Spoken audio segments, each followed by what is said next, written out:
Imagine stepping back in time to the wild days of the San Francisco Gold Rush. A city brimming with prospectors, gamblers, and dreamers, all chasing a fortune. But among them walked a man unlike any other. He wasn't digging for gold. He was an emperor. This is the unbelievable but true story of Joshua Norton, the first and only emperor of the United States. Our story begins not with a crown, but with a dream of wealth. Joshua Norton, an English immigrant, arrived in San Francisco in 1849, a man with a sharp business mind and an eye for opportunity. He quickly built a small fortune in real estate and commodity trading. By the early 1850s, he was one of the city's most respected and prosperous citizens. He had made it. The American dream was his. But as we all know, fortune can be a fickle friend. In 1852, Norton saw what he believed was the opportunity of a lifetime. A famine in China had created a massive demand for rice. When a shipment of Peruvian rice was on its way to San Francisco, Norton decided to go all in. He invested his entire fortune, buying up every grain he could, aiming to corner the market and control the price. It was a bold, audacious gamble. For a moment, it seemed like it would pay off handsomely, making him one of the richest men on the West Coast. But then disaster struck. Ship after ship, filled with Peruvian rice, sailed into the San Francisco Bay. The market was suddenly flooded. The price of rice plummeted, and with it, Norton's fortune.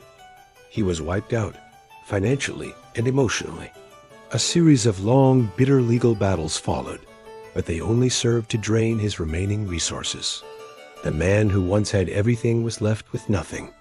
For the next few years, Joshua Norton vanished from the public eye, a forgotten figure in a city that had already moved on. Then, on September 17, 1859, something extraordinary happened. A man, dressed in a slightly worn blue military uniform, walked into the office of the San Francisco Bulletin newspaper. It was Joshua Norton. He hadn't come to place an ad or report a story.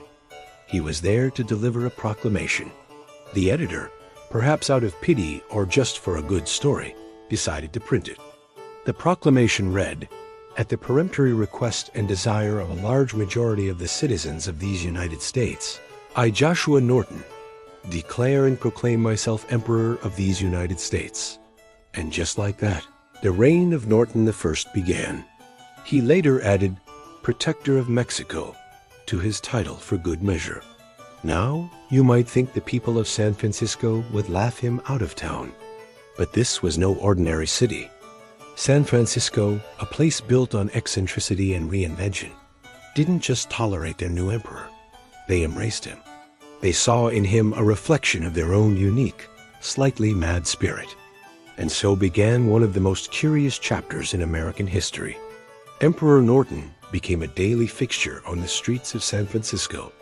Dressed in his imperial uniform, often adorned with a feathered hat and carrying a walking stick or a ceremonial sword, he would patrol the city. He inspected public works, checked on the condition of the cable cars, and ensured the police officers were on their beat.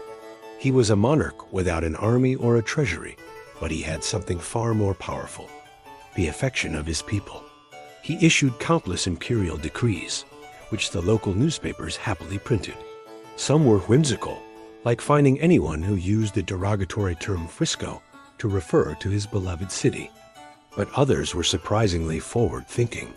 In one of his most famous proclamations, he ordered the construction of a suspension bridge to connect San Francisco with Oakland. People chuckled at the time, but decades later, the San Francisco-Oakland Bay Bridge was built, following a path remarkably similar to the one he had envisioned. He was a champion for the common person and a voice for the marginalized.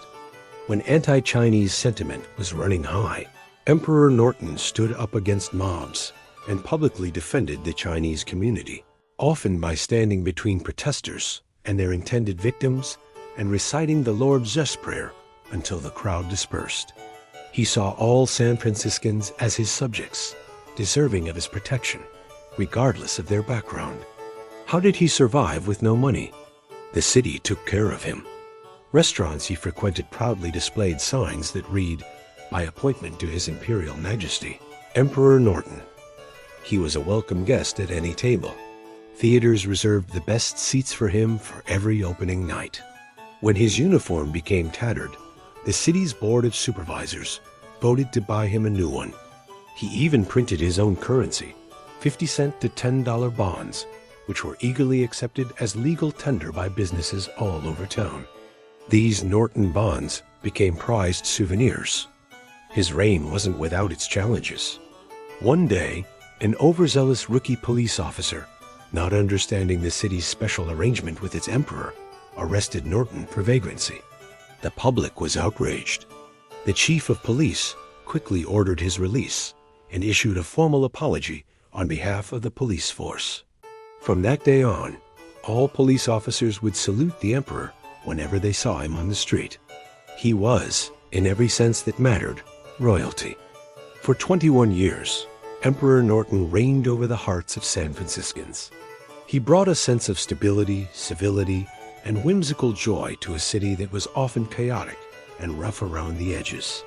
He was a living piece of performance art, a walking symbol of the city's tolerance and love for individuality. Then, on the rainy evening of January 8, 1880, while on his way to a lecture, Emperor Norton collapsed at a street corner and died. The city was plunged into mourning. His death was front-page news. The headline in the San Francisco Chronicle read, "Le Roi est mort, the king is dead." What happened next is perhaps the most telling part of his story. The man who died penniless was given a king's funeral.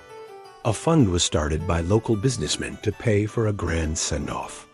It's said that over 10,000 people from every walk of life, from wealthy bankers to poor laborers, lined the streets to pay their final respects. The man who lost a fortune in rice had gained something far more valuable, the unconditional love of an entire city. Today, the legacy of Emperor Norton lives on. He is remembered as one of San Francisco's most beloved folk heroes. There are plaques in his honor, societies dedicated to his memory, and even a campaign to name the Bay Bridge after him. His story has inspired books, plays, and even characters in famous novels. The tale of Joshua Norton is more than just a quirky historical anecdote. It's a testament to the power of reinvention, a story about a man who, faced with utter ruin, chose not to fade away, but to become something magnificent. He transformed his personal failure into a public fantasy that an entire city was happy to share. He reminds us that sometimes a little bit of madness is a very sane response to a crazy world. And most importantly, his life proves that true wealth isn't measured in gold, but in the love and respect you earn from your community. He was the Emperor of the United States, a king without a country, but a hero to his city forever.